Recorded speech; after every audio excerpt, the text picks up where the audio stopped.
length down the centre of the course, coming with an electric finish. Do it again. He's coming at Rainbow Bridge. He's a board leader and he will do it again.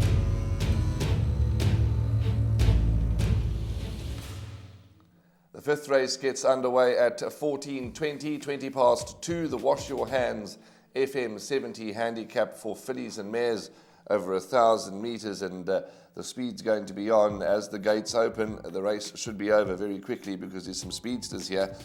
Graham, a tricky race. Just before we go any further, let me share the comment from the Cornet Spies stable with regards to number 2, Miss Boomerang, and number 11, Pretty Jolly. He gives both these horses place chances and suggests that we pop those into the quartets as well. But a tricky sprint race. How do you see it unfolding? But before you even give us your selections, an interesting note about the weights here. Yeah, if you refer to the changes at the National Racing Bureau, just to advise everybody, all the horses are down 2 kilograms. It was an error made at the time of declaration. So, just by way of example, my first selection, number 10, Ginger Biscuit, is not carrying 65. She still carries top weight, but she's carrying 63. Well, second top weight. Matador's Parade is carded to carry 66, but in fact is 64 less the apprentice allowance for Tabiso Gamedi. So all of the weights are down 2 kilograms. So just to make that clear for everybody, obviously relative to each other, they stay the same. But yes, there'll be a lot of pace here, Warren, and that's why I'm going to go with the Grand Old Campaigner, who's now rising 9 years of age.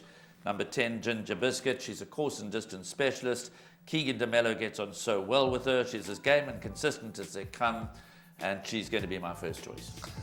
Well, she certainly has been a model of consistency for the stable, and Pat Lunn and his partner. She loves it quick. She loves to run at them. She loves to run at them, Graham. And this race is set up, I think, because there's speedsters here, and I think Ginger Biscuit is certainly going to be a huge, huge runner. One that I like and I'm quite strong on is number 9, She's a Crusade. Another one that shows plenty of pace, but she just seems to fold that last bit, doesn't she? Yeah, well, last time she ran a very good race. I mean, she was beaten by Marquette, who's no world beater, but having said that, that was over 1,200 meters, and that is stretching She's a Crusade. She's a Crusade is my second choice behind Ginger Biscuit. I think so you'll have one out in front and Ginger Biscuit languishing towards the rear. But I think with Lyle Hewitson up, She's a Crusade is going to be hard to peg back. She'll give you a very honest run for your money.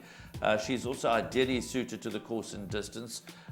So yeah, She's a Crusade, one of those that is going to take the initiative early in the race. It's interesting that the last time She's a Crusade won, Lyle Hewitson rode her. So yes, I was going to make the jockey trainer combination is actually 1-for-1, and it happened to be on She's a Crusade. He's only ever had one ride.